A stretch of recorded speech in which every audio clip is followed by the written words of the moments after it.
Wing commander Sudhakar, 44 lakh की आबादी है वहां की, 13,000 13,500 स्क्वायर किलोमीटर का ये पूरा एरिया है।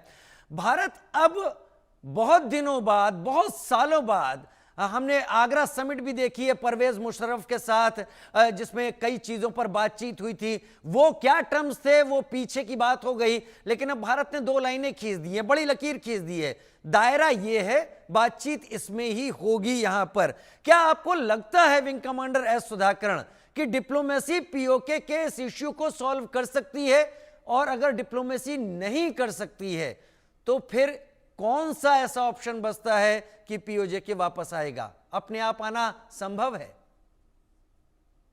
देखिए, डिप्लोमेसी तब चलती है जब आपके पास ताकत हो, ये आप समझ लीजिए। डिप्लोमेसी ऐसे नहीं किया जाता कि मजबूरी में नहीं किया जाता, ना भीख मांगा जाता है। आप अगर दुश्मन आपको अगर समझता है कि आपकी कुछ ना कुछ वीकनेस है, भले ही वो चाहे जितना मर्जी वीक हो, डिप्लोमेसी वहां पे चल नहीं सकती।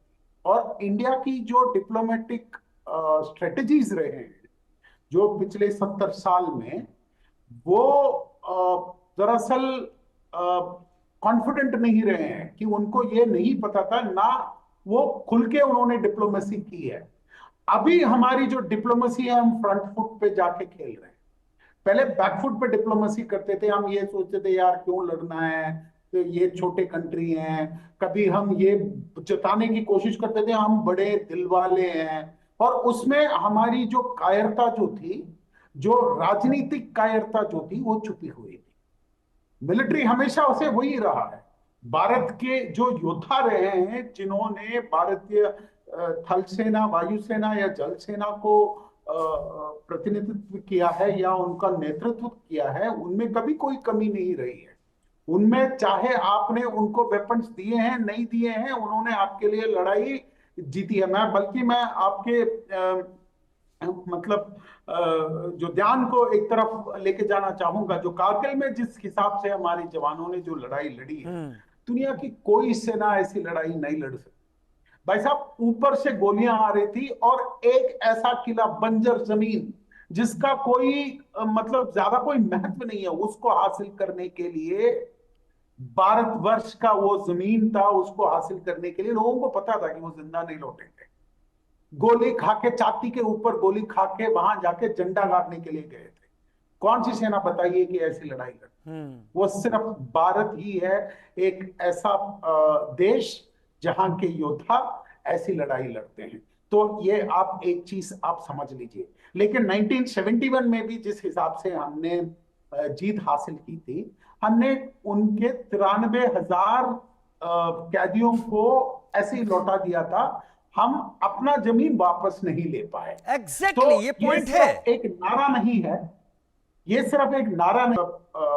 ब्यौरा देना चाहता हूं और आपके ध्यान को आकर्षित करना चाहता हूं कि ये जो गिलगिट बाल्टिस्तान है और पीओके है, इसमें गिलगिट बाल्टिस्तान एक षड्यंत्र के तहत ब्रिटेन ने पाकिस्तान को सौंप दिया था।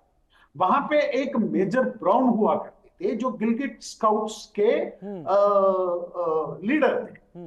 उन्होंने, जब महाराजा हरि सिंह ने ये इंस्ट्रूमेंट ऑफ एक्सेशन साइन किया था, उन्होंने बगावत कर दी थी। अब आप एक बात बताइए कि ब्रिटेन तो एक वीक मुल्क था नहीं तब, उन्होंने एक मेजर के बगावत को स्वीकार कर दिया, और एक फॉरेन पावर को बिल्कुल हक नहीं बनता था कि वो इंडिया के इंटरनल मामले पे हस्तक्षेप करें। वो इसलिए किया था क्योंकि ये एक ग्रेट गेम था, क्योंकि पूरा जो पश्चिमी जो फ्रंट था, वो ये नहीं चाहता था कि हमारी जो सीमाएं जो हैं वो अफगानिस्तान से होते हुए सेंट्रल एशिया तक जाए। इसका एक मूल्य कारण ये है कि सेंट्रल एशिया में एनर्जी रिजर्व्स थे, और उस एनर्जी रिजर्व्स को अगर इंडिया में आराम से अगर पहुंचाया जा सके, तो सेंट्रल एशिया को इतना पैसा मिलता भारत से, और भारत एनर्जी सेल्फ सफिशिएंट होता है, चीप एनर्जी मिलता भारत को, और इंडस्ट्रियलाइज हो जाता। पाकिस्तान का क्रिएशन ही इस वजूद पे था, ना कि कोई इस्लाम से किसी को कोई लेना देना नहीं था, ना पाकिस्तान का खुद बनने का कोई रीजन था। ये रीजन था कि उनको पता था कि ये एक ऐसी सोने की चिड़िया है, अगर हम इसको छोड़ देंगे ये दोबारा सोने की चिड़िया बन जाएगी, जो आज बन रही है। आज हम विश्व के चौथे बड़े अर्थव्यवस्था बन चुके हैं और तीसरे बन जाएंगे। इसी तरह अगर हम प्रगति करते रहेंगे कि दुनिया की कम से कम 25% जो जीडीपी है वो हमारी होगी, जो आज के डेट में 3 से 5% के बीच में है।